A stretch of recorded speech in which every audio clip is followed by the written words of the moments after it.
Share করব রথযাত্রা থেকে উল্টো রথযাত্রা পর্যন্ত এখানে কি কি অনুষ্ঠান হতে চলেছে এবং এখানকার ভোগ প্রসাদের সমস্ত তথ্য, মন্দিরের সমস্ত তথ্য আজকে এই ভিডিওর মাধ্যমে আপনাদেরকে সবটা শেয়ার করব।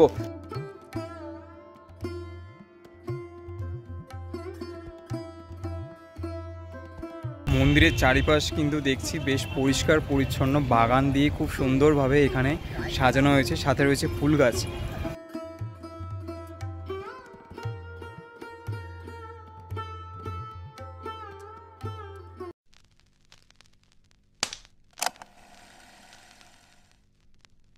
নমস্কার বন্ধুরা, দীঘা এপিসোডের আরেকটি নতুন ভিডিওতে আপনাদের সবাইকে জানাই সুস্বাগতম। আজকে আমি এখন যাব দীঘা জগন্নাথ মন্দিরে। এই দীঘা জগন্নাথ মন্দিরের সমস্ত ইনফরমেশান কিন্তু আজকে এই ভিডিওর মাধ্যমে আপনাদেরকে আমি সমস্তটা শেয়ার করতে চলেছি। শেয়ার করব রথযাত্রা থেকে উল্টো রথযাত্রা পর্যন্ত এখানে কি কি অনুষ্ঠান হতে চলেছে এবং এখানকার ভোগ প্রসাদের সমস্ত তথ্য, মন্দিরের সমস্ত তথ্য আজকে এই ভিডিওর মাধ্যমে আপনাদেরকে সবটা শেয়ার করব। তাই একবারও ভিডিওটা স্কিপ না করে দেখতে থাকুন। চলুন আজকে ভিডিওটি শুরু করা যাক। এই হলো কিন্তু মন্দিরের মূল প্রবেশদ্বার। প্রবেশ করানো হচ্ছে ঠিক ওই দিক দিয়ে, ওই দিকের গেট দিয়ে কিন্তু প্রবেশ করিয়ে তারপর এই দুটো এদিকে গেট আছে, এইগুলো দিয়ে তারপর আপনারা আসতে পারেন কিংবা সোজাও আপনারা আসতে পারেন। এরপর ঠিক আমার বাম দিকে 3টে বাতিস্তম্ভ রয়েছে এবং ডান দিকেও 3টে বাতিস্তম্ভ রয়েছে। এইখানে ভোগ মন্দির, নাট মন্দির, মূল মন্দির, সব কটা মন্দির কিন্তু পরপর রয়েছে, যেগুলো আমি ইনফরমেশান আপনাদের এই ভিডিওতে আমি যেমনভাবে বলি তেমনভাবেই কিন্তু আপনাদের জানিয়ে দেবো। রথযাত্রার দিন থেকে উল্টো রথযাত্রার দিন পর্যন্ত দীঘার জগন্নাথ ধামে প্রতিদিনই হতে চলেছে নানান ধরনের অনুষ্ঠান। আজকে সেই তথ্যই এই ভিডিওর মাধ্যমে আপনাদের সবাইকে জানাতে চলেছি। সাথে থাকবে মন্দিরের আরও খুঁটিনাটি তথ্য, সঙ্গে থাকুন। এই মুহূর্তে আমি দাঁড়িয়ে আছি একদম জগন্নাথ মন্দিরের ভিতরে। বাইরে আমাদের জুতো রাখার জায়গা ছিল, ওখানে জুতো রেখে কুপন নিয়ে আবার জগন্নাথ মন্দিরে এসেছি খালি পায়ে। আর একটা সবথেকে এখানে জিনিস দেখলাম, যেটা হচ্ছে গেটের কাছে খুব সিকিউরিটি সিস্টেমটা করা। এটা একদিকে ভালো, কোনো রকম সেলফি স্টিক, কোনো রকম গ্যাজেট, কোনো রকম ধরো যেগুলো আমাদের ট্রাইপড থাকে যারা ভিডিও করো, সেইগুলো কিন্তু এনারা অ্যালাউ করছেন না একদমই। এগুলো যারা তোমরা আনছো সেগুলো একটু মাথায় রেখে দিই। বিষয়পত্রগুলো আমি তোমাদেরকে এই ইনফরমেশানটা দিয়ে রাখলাম। মন্দিরের চারিপাশ কিন্তু দেখছি বেশ পরিষ্কার পরিচ্ছন্ন, বাগান দিয়ে খুব সুন্দরভাবে এখানে সাজানো হয়েছে, সাথে রয়েছে ফুল গাছ। মন্দিরটা সত্যি অপূর্ব দেখতে লাগছে। আপনারা এখনও পর্যন্ত যারা যারা এই দীঘার জগন্নাথ মন্দিরে আসেননি, আমরা বিনীতভাবে অনুরোধ করছি আপনাদের কাছে একবার জগন্নাথ মন্দিরে আসুন, এখানে দর্শন করুন। সত্যি মন প্রাণ দুটোই ভালো হয়ে যাবে। এখানেও কিন্তু ব্যতিক্রম নয়, এখানেও রয়েছে সিংহদ্বার, দুপাশে দুটো সিংহ বসানো রয়েছে। আর এই হলো মূল দ্বার, এই মূল দ্বার দিয়েই কিন্তু জগন্নাথ দেবের কাছে যাওয়া যাবে।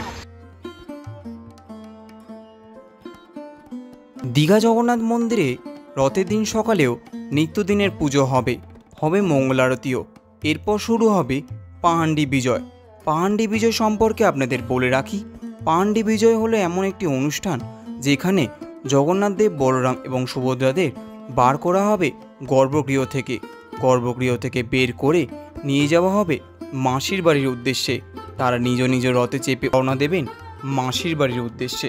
এরপর রথযাত্রা দিন থেকে উল্টো রথযাত্রা দিন পর্যন্ত জগন্নাথ দেব, বলরাম দেব এবং সুভদ্রা দেবী তাদের মাসির বাড়িতে থাকবেন।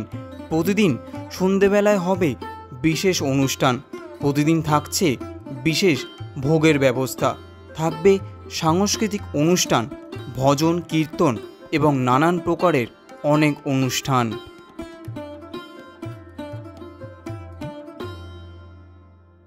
আর এইখানে রয়েছে কিন্তু সূর্যস্তম্ভ। এছাড়াও কিন্তু আমরা দেখতে পাচ্ছি চারিদিক কিন্তু বেশ আলোয় আলোকিত হয়ে যাবে সন্ধ্যাবেলায়। চারিদিকে কিন্তু বাতি আলোয় বেশ কিন্তু সুন্দরভাবে এখানে গোছানো হয়েছে। সূর্যস্তম্ভের ঠিক এই কোণ বরাবর এই যে 3টে রথ দেখতে পাচ্ছেন, এই রথে চড়েই কিন্তু জগন্নাথ দেব, বলরাম এবং সুভদ্রা এখান থেকে মাসির বাড়ির উদ্দেশ্যে যাত্রা শুরু করবে রথের দিন। এরপর শুরু হবে বাহুদা যাত্রা। বাহুদা যাত্রা হলো উল্টো রথের দিন, যেদিন জগন্নাথ দেব, বলরাম দেব, সুভদ্রা দেবী তারা মাসির বাড়ি থেকে নিজ গর্ভগৃহে নিজের বাড়িতে ফিরে আসবেন। এরপর শুরু হবে সুনাবেশ, অর্থাৎ তার পরের দিন, যেদিন তাদেরকে বিভিন্ন সোনার অলঙ্কারে সুসজ্জিতভাবে সাজানো হবে। এই দিন দেবতারা সকলেই থাকবেন রথের ওপরেই। এরপর অনুষ্ঠিত হতে চলেছে অধরপানা এবং নীলাদ্রি বিজয়। এই নিয়েই সমাপ্তি ঘটবে জগন্নাথ দেবের রথযাত্রার উৎসব। দীঘা জগন্নাথ মন্দির তৈরি হয়েছে মোট 4টি মন্দির দিয়ে। প্রথমে রয়েছে সিংহদুয়ার, তারপর রয়েছে বিষ্ণু মন্দির, তারপর রয়েছে ভোগ মন্দির, অবশেষে রয়েছে মূল মন্দির, যার ভিতরে রয়েছে নাট মন্দির। সেখানে জগন্নাথ দেব, বলরাম দেব এবং দেবী সুভদ্রা দেবী অবস্থান করছেন। মন্দির থেকে বাইরে প্রবেশ করলে আপনারা দুধারে দেখতে পাবেন দুটি জলাধার, অর্থাৎ দুটি ছোট জলাশয়। এই মন্দির নির্মাণের ঘোষণা করা হয়েছিল 2018 সালে। এরপর 2022 সালে মন্দিরের কাজ শুরু হয়েছিল। বর্তমানেও মন্দিরটি এখনও কিছু কাজ বাকি রয়েছে, তবে আশা করা যায় 2025-এর মধ্যেই মন্দিরে সমস্ত কাজ শেষ হয়ে যাবে। প্রথমে ওল্ড দীঘা সি বিচের ধারে পুরনো যে জগন্নাথ মন্দিরটি ছিল, বর্তমানে যেটি জগন্নাথ দেবের মাসির বাড়ি নামে বিখ্যাত, সেইখানেই জগন্নাথ মন্দিরের সূচনা করবে বলে চিন্তাভাবনা করা হয়। পরে পরিবেশগত নিষেধাজ্ঞার কারণে সেইখানে নতুন মন্দির করা সম্ভব হয়নি। পরবর্তীকালে স্টেশন থেকে কিছুটা দূরত্বেই একটি নতুন জায়গা পেয়ে সেইখানেই জগন্নাথ মন্দিরের শুভ সূচনা করা হয়। কিন্তু বর্তমানে নতুন জগন্নাথ মন্দিরের একটি নতুন মাসির বাড়িও হয়েছে। দীঘা শঙ্করপুর উন্নয়ন পর্ষদ মন্দিরের জন্য প্রায় 20 একর জমি প্রদান করেছিল। এর জন্য হিডকোকে এর দায়িত্ব দেওয়া হয়। আপনারা অনেকেই আমার চ্যানেলে হিডকোর প্রজেক্টগুলি দেখেছেন, যারা নিউ টাউনের বিভিন্ন পার্ক এবং বিভিন্ন জায়গার প্রজেক্ট নিয়ে তৈরি করে থাকেন। এই মন্দিরটি নির্মাণের জন্য রাজস্থানের বংশী পাহাড়ের বিখ্যাত বেলে পাথর ব্যবহার করা হয়, যাকে বলা হয় স্যান্ড মার্বেল, এবং যারা এই মন্দিরটি নির্মাণ করেছিলেন তারা প্রত্যেকেই এসেছিলেন রাজস্থান থেকে। অবশেষে 2025 সালে 30 এপ্রিল এই মন্দিরের শুভ উদ্বোধন করা হয়। তবে 24 এপ্রিল থেকেই শুরু হয়েছিল যজ্ঞ। দীঘা জগন্নাথ মন্দির দর্শনের সময় প্রতিদিন ভোর 6টা থেকে দুপুর 1টা পর্যন্ত এই মন্দির দর্শন করতে পারবেন। এরপর মন্দির বন্ধ করে দেওয়া হয় এবং এরপর দুপুর 3টে থেকে রাত 9টা পর্যন্ত এই মন্দির খোলা থাকে। এবার আপনাদের জানাবো দীঘায় 56 ভোগে কী কী ভোগ নিবেদন করা হয় জগন্নাথ দেবকে। অন্ন, ঘি ভাত, সুগন্ধি ভাত, পান্তা ভাত, নারকোলের দুধ দিয়ে মাখা ভাত, দুধ ভাত, দধি পাখাল, শুকনো খিচুড়ি, ডাল, করলা ভাজা, শাক ভাজা, লাবড়া, বেসর, লঙ্কার বড়া এবং নিমকি, আদার চাটনি, মিষ্টি চাটনি, নারকেল নাড়ু, সুজি, দই, বোঁদে, খুলি পিঠে, পিঠে, ছোটো পিঠে, বিড়ি পিঠে, পদ্ম পিঠে, ক্ষীরের মিষ্টি, ভাত দিয়ে তৈরি বিভিন্ন রকমের মিষ্টি। দীঘা জগন্নাথ মন্দির কিন্তু বেশ ঘুরলাম, বেশ সুন্দর লাগলো। ভিতরটা কিন্তু বেশ অনেকটা বড়, স্পেশিয়াস জায়গা। তার জন্য কিন্তু আপনারা একটু হাতে সময় নিয়ে আসবেন, যাতে পুরো মন্দিরটা ভালোভাবে দর্শন করতে পারেন। এদিকে হচ্ছে কিন্তু মন্দিরের বাহির পথ। এখন আমরা কিন্তু এই মন্দিরের বাহির পথ দিয়েই একদম মন্দিরের বাইরের দিকে চলে যাব। মন্দিরের এইদিকে রয়েছে খাবার জলের বন্দোবস্ত। আপনারা যারা যারা এই গরমকালে আসছেন এইখান থেকে কিন্তু খাবার জল ভরে নিতে পারেন। ফাইনালি বন্ধুরা, দীঘা জগন্নাথ মন্দির কিন্তু আজকে আমি সম্পূর্ণ ঘুরেছি, সাথে সম্পূর্ণ তথ্য আপনাদের মধ্যে শেয়ার করেছি। আর আপনারা কোথায় জুতো রাখবেন সেটা আপনাদের একবার দেখিয়ে দিই। এই হলো কিন্তু জুতো রাখার জায়গা। এইখান থেকে আপনারা জুতো রেখে কুপন কালেক্ট করে তারপর আপনাদের কুপন নিয়ে মন্দিরে চলে যেতে হবে খালি পায়ে। আমরা এখন এসেছি দীঘাতে জগন্নাথ দেবের মাসির বাড়ি। এই মাসির বাড়ি কিন্তু এইখানে আগে থেকেই একটি মন্দির ছিল। মন্দিরটি রূপান্তরিত করা হয়েছে দীঘাতে জগন্নাথ দেবের মাসির বাড়ি হিসেবে, আমরা যেটা টোটোওয়ালা দাদার থেকে শুনলাম।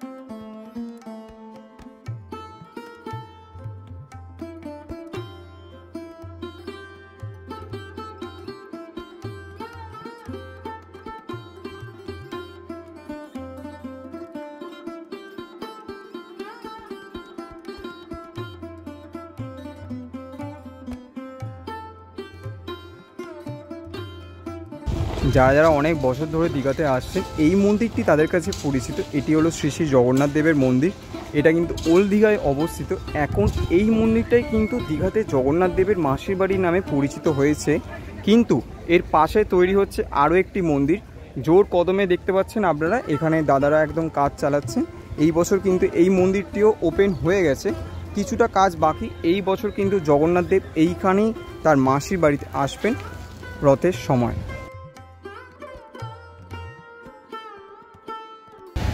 ডান দিকে ঝাউবন আর বাম দিকে সি বিচ রেখে কিন্তু যে ঘাটটা নতুন তৈরি হয়েছে, মানে জগন্নাথ দেবের মন্দিরের সোজাসুজি যে ঘাটটা তৈরি হয়েছে, আমরা কিন্তু এখন সেই ঘাটের দিকেই রওনা দিয়েছি। সেই ঘাটটা দেখিয়ে তারপর আমরা আজকে হোটেলে যাব। এখন দীঘা জগন্নাথ মন্দিরের সোজাসুজি কিন্তু এই যে রাস্তাটা চলে আসছে, এটাই হচ্ছে কিন্তু জগন্নাথ দেবের ঘাট। আর এই ঘাটটায় গিয়ে মিশছে একদম গিয়ে সমুদ্রে। এই যে আপনারা দেখতে পাচ্ছেন, মোটামুটি এখন বন্ধ করা রয়েছে, কিন্তু অনেকেই স্নান করতে যাচ্ছেন। এই হলো বিষয়পত্র। আর আমরা বলবো আপনারা এই সোজাসুজি এসে, মানে দীঘা জগন্নাথ দেব মন্দির দর্শন করে এই রাস্তা থেকে এসে এই ঘাটটা একবার এসে এই ঘাট থেকে সোজা চলে যাবেন একদম জগন্নাথ দেবের মাসির বাড়ি। এই রাস্তা ধরে ডান দিকে সমুদ্র এবং বাম দিকে ঝাউবনকে রেখে এই রাস্তাটা দিয়ে সোজা একদম মিট করছে কিন্তু জগন্নাথ দেবের মাসির বাড়ি। এই রাস্তাটা আমার মতে বলে একদম বেস্ট ডেস্টিনেশন হবে। আগে যে ইনফরমেশনটা দিয়েছিলাম সেটাও আপনারা ওইভাবেও যেতে পারেন, পারলে কিন্তু আপনারা এইভাবেও কিন্তু চলে যেতে পারেন।